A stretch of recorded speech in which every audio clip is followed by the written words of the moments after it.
All right, Enrique's saying, I feel like it's becoming very mainstream and it's going to change. Well, Burning Man changes every year. However, what changes more than Burning Man is you. So if you've been to Burning Man once and you go back the next year, you are going to say, oh man, it's different. Well, no shit, because that's like, people's second child is a lot different than their first child because you work through a lot. It's a very different experience. And Burning Man has changed in dramatic ways because it's no longer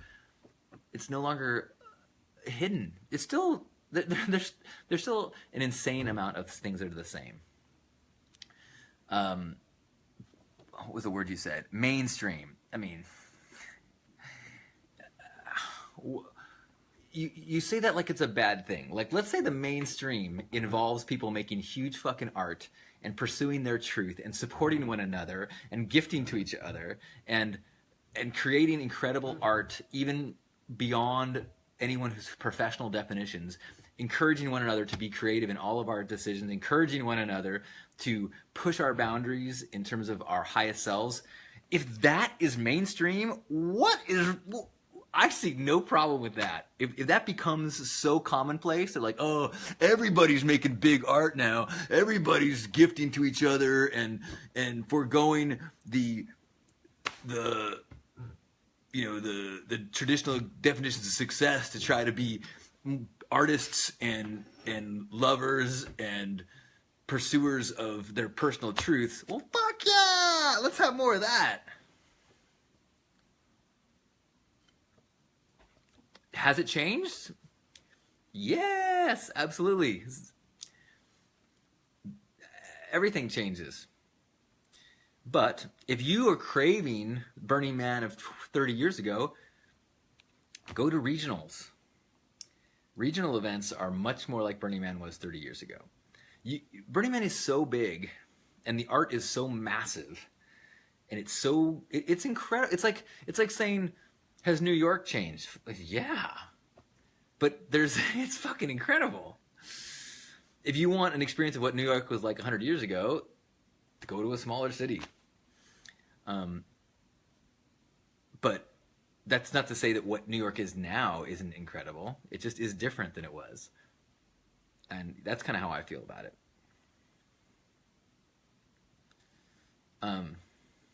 And my feeling is like, if you feel like Burning Man isn't what you want it to be anymore, then, dude, there's so many people that want to go that can't. Don't go. Go to a regional. Regionals are incredible. You can spend an entire year of your life trying to build something for Burning Man. And because Burning Man is so big and so massive, no one will even see your art. No one will even see your art card. No one will even see your camp. Some people will, but if you spend a year of your life dedicating it to your local regional, and you will impact the whole vibe of the event, and you will really tune into the principles and the discovery and all the more insanity stuff that is less an option when you have something at the scale of Burning Man. Burning Man is under scrutiny right now. I mean, as you said, is it mainstream? It's not mainstream, but it's not underground. And so there's all these pressures to comply with government organizations, there's political pressures, there's financial shit. But that's a consequence of growth and success. Don't get me wrong, Enrique. I think that there has been big changes. And one of the biggest changes, and one that I continue to talk about and speak openly about, is as Burning Man grows and people commit to bigger and bigger things, and it attracts... I mean, the thing is, it is incredible. And so if you're someone who has everything, if you are a fabulously wealthy person and you're looking for something incredible in the world, you go to safari in Africa, you go on a trek to Nepal, and you fucking go to Burning Man because there's nothing like it. And so when you have people that are willing to spend shit tons of money for this experience, just the resources that are available get so grand. The downside to that, there's a bunch of things that are good to that, because when you have people who are millionaires and billionaires who get exposed to Burning Man and start to have a gifting experience, to have a participant experience that changes how they see the world and allows them to maybe think about the way that they want to use their resources in the world in a different way. And this is not bullshit. I've seen this happen many times personally. to executives and CEOs and Elon Musk and Google, people who interact with the world differently because of how Burning Man has taught them to interact and address the flow and embrace creativity and embrace things that are not part of a traditional business school education. So you have all that, but the danger is that when you have people putting this much money into it, you start to have plug and play camps, which aren't bad in and of themselves. I created a plug and play experience for my mom. I set it up so that when she could get there and have some of the things taken care of, so that she could be a participant and not be repelled because she didn't have the ability to build a camp all by herself. Okay, but the problem is when you have people, my belief is the problem is when you start to have professional builders, when you start to have paid employees working on Playa. There's nothing wrong with hiring a chef in advance to cook meals for you that you freeze and bring there. But if there's someone in your camp who is paid to be the chef, it fucks with the event, I believe. If you have people who are paid to build the stages and build your dome, it fucks with the event, because what happens is if you have some people that are not gifting their talents and skills, but instead are being paid for their talents and skills, why doesn't everybody get that? And suddenly the whole vibe of this being a magical city where everything you see is a gift, that's not the case anymore. You have some people who are being paid for their skills and talents and time, and others that aren't. And if you're someone who's not, you start to feel like a chump, and the whole magic starts to get a little thinner. Because if I'm going to spend my entire week cooking for a camp, why wouldn't I go to a camp that's going to pay me to do that? If I'm going to build a sculpture or build an art car out of love, and then I realize, wait, that camp will pay my tickets and actually give me a wage to be here on staff to have an art car available for these rich people. Now you have this different types of contribution. You have gifters and you have employees, and that is exactly opposite to what creates the magic of Black Rock City, in my opinion. You have places like LIB. You have places like Coachella and Shangri-La and Symbiosis. There's a ton of festivals where there's nothing wrong with being a paid builder, a paid artist. Great. The 10 principles events are different, and if you can't build what you want to build with volunteer time and effort, reduce your aim, reduce your project, reduce the scope of what you want to build so it can be the result of gifting. Okay, off my soap belt. My soap belt.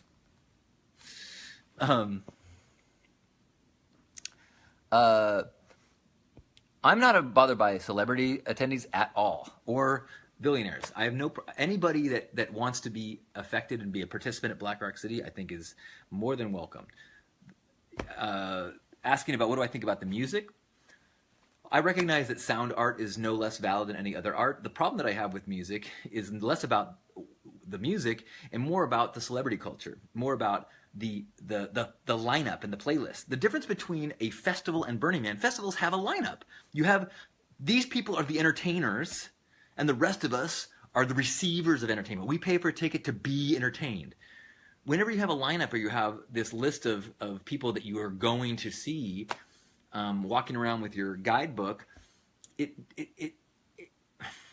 diminishes the magic of us all being peers and all being co-creators of this experience. So I have no problem with Skrillex or Diplo or Barry Manilow or any of the Lows contributing their musical art. I think it's fantastic. I don't want them to be treated like they should buy their own tickets. They should contribute to their camps.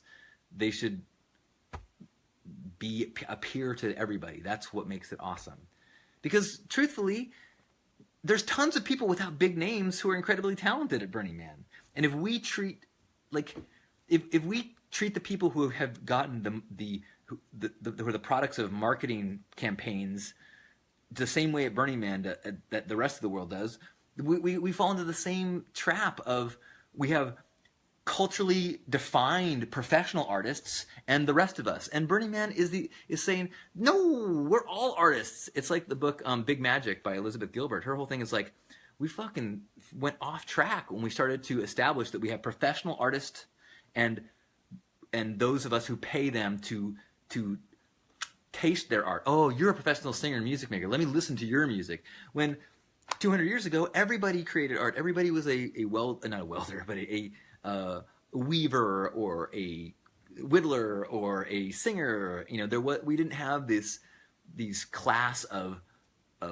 uber famous, wealthy, creative class that entertain the rest of us, as the rest of us are consumers. And as Burning Man falls into that trap, that's a problem.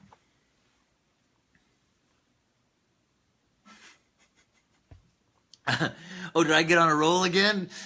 That tends to happen. I don't care. I mean, Diplo, Skrillex, Grizz. I just learned the name Grizz for the first time like a week ago, and I listened to some stuff. I'm like, I like this guy. So I have no. I mean, if you're popular and a famous musician, fuck off. Fuck yeah, good for you. I hope you come to Burning Man and share your gifts. Thank you, Enrique. See, that's what I need. People telling me that I know what I'm talking about. That's dangerous. I should stop drinking and eat more candy. That will keep me humble.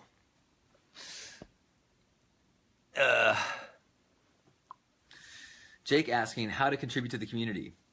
And I'll answer real quick, Enrique. Yes, we are ordering more water bottles this year. They're going to be a little bit different, but they're going to be beautiful. Mark saying, volunteer, Jake. Yes, there's so many ways that you can contribute. There's even a right in center camp. There is a place where if you haven't planned in advance, you can just show up and ask how you can be of service and how you can help. You know, even if you stop by Pink Heart and like you're enjoying yourself and you're saying, this is awesome, anything I can do to help, or can I work the water bar? We offer, or we invite non-campmates to participate and help us with the gifting of our gifts all the time. And I'm sure especially if you're there and people are building stuff, when you show up and there's people next to you that are trying to put up a tent in the wind, run over and say, hey, you know, what can I help? How can I help? Grab something that's flapping around. I mean, gifting is less about having a plan for some orchestrated gift and more about seeing the people that you encounter in the world as opportunities for you to make their lives better or easier or relieve their burden or shine their light brighter. And if you just start to see the world in those ways, you'll see all types of places. You'll see people serving drinks and you'll realize, oh, there's a bunch of dirty glasses here. Hey, you want some help washing these out? Anything I need to know? Okay. You see a line of people and you say, hey, do you want me to let these people know how long the line is? Or you see people that keep coming out of a porta potty with no toilet paper. Find an extra toilet roll and hand people a little wad as they go in. I'm going to give no more porta potty related ideas. My favorite drink is blood of a virgin. No, that's a good question.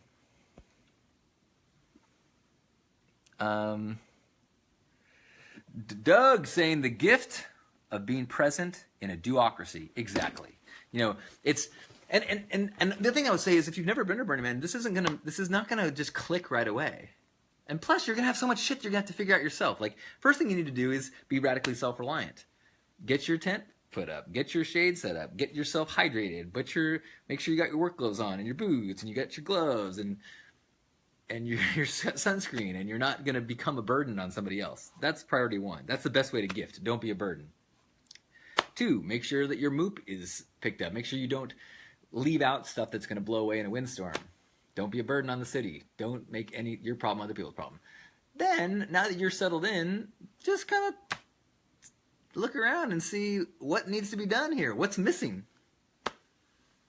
It could be a piece of rebar that's sticking out, and you go, whoa, someone is going to lose a shin on that.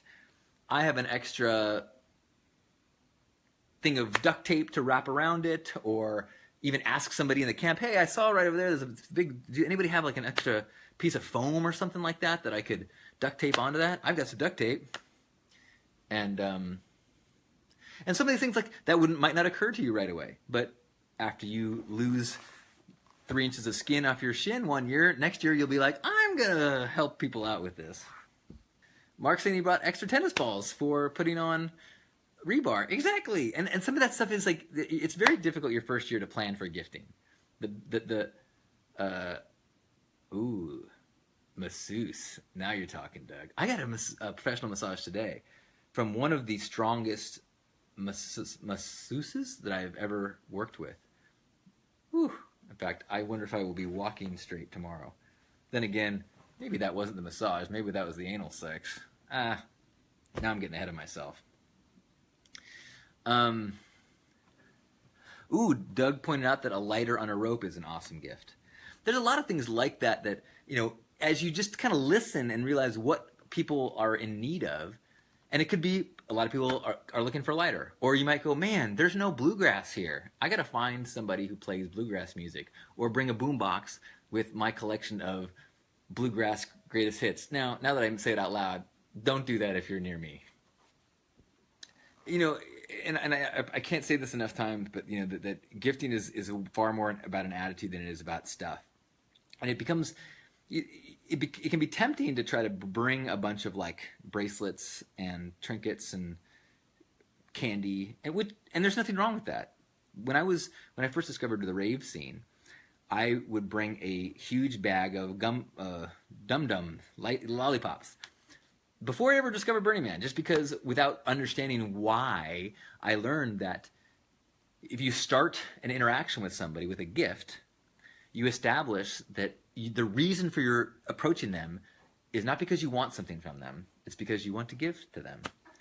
And that shift in dynamic opens the door to something that's just very magical and very different than what we're used to in the default world.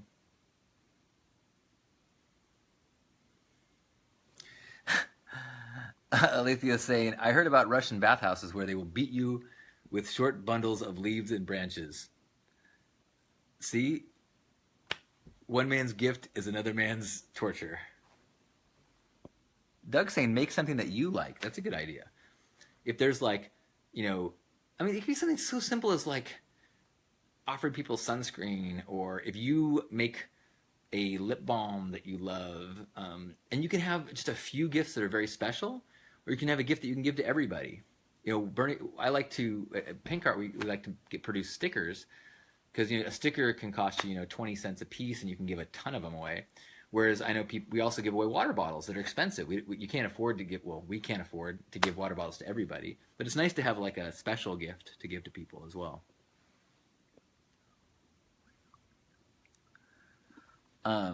Mark's bringing me a gift. Woohoo! Food gifts are awesome as well. Doug pointed out that a grilled cheese in the middle of the night is something special. Yeah. Especially warm food on a cold night. Even if you had a way to bring out a thermos of hot herbal tea to people that have been cruising around in the dust for hours. There's just so many things. And again, the perfect gift will be determined by your presence and you listening and noticing what will make someone's life better. And it doesn't have to be big. Sometimes the best gift you can give to somebody is listening, or a hug when they need it, or not hugging them when they don't need it. I'm not so good at that. Consensual mushroom tea. There you go. A hand-painted postcard. Exactly. Your art. And gifting something that's special or that gives a piece of you, there's no wrong answer, Even, I sometimes harp on little trinkets, but a trinket can be awesome. I love wearing, I just was checking out, I got a bunch of little beaded bracelets that I love wearing around Burning Man, that have been gifts. I don't wear them now because they make noise when I masturbate, but, oh crap. Remember, don't say that out loud. Doug's got penis painted postcards. Not only is that a rad alliteration, it also saves you so much time when you're trying to make mushroom forests. Okay, we're approaching 1 hour, and I am approaching my decency limit. So it might be time to close this up. I will. The one thing that I'm thinking of making a full tips and tricks video about, but one thing that that someone just asked me was, they said they're asking me, like, I know you do the pink ride. Can you suggest some other traditional events that I should do? And I was like, like, there are a bunch of events that are very popular and very big. Like, there's a white procession on Thursday morning. There's the Billion Bunny March that is pretty amazing, and it has evolved to include protesters and carrot, rights activists and all sorts of great stuff. But I really was trying to encourage this person to not try to do all of the things that are the popular things, like Critical Tits or,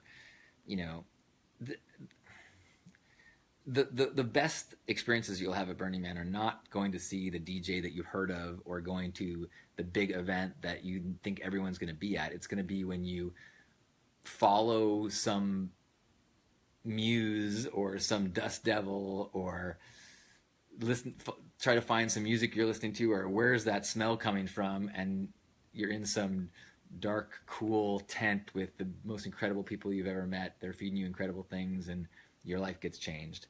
And your life's not going to change in a crowd of people that are following the headliners. So, the temple also. When in doubt, go to the temple. That's a good advice, Doug. All right, you beautiful people. I am so glad that I got to spend some time with you. As I started this broadcast with a need to recalibrate because I had a rough day. And now I feel like this day is incredible. It's filled with people like you. It's filled with the opportunities of Burning Man and reminders of gifting and all that's fucking awesome in the world. So, boom, boom, boom. Let's go back to my room. No, I didn't mean that, but I did mean that. All right. Knock it off. You're making me look stupid. Okay. I love you. Have a beautiful weekend.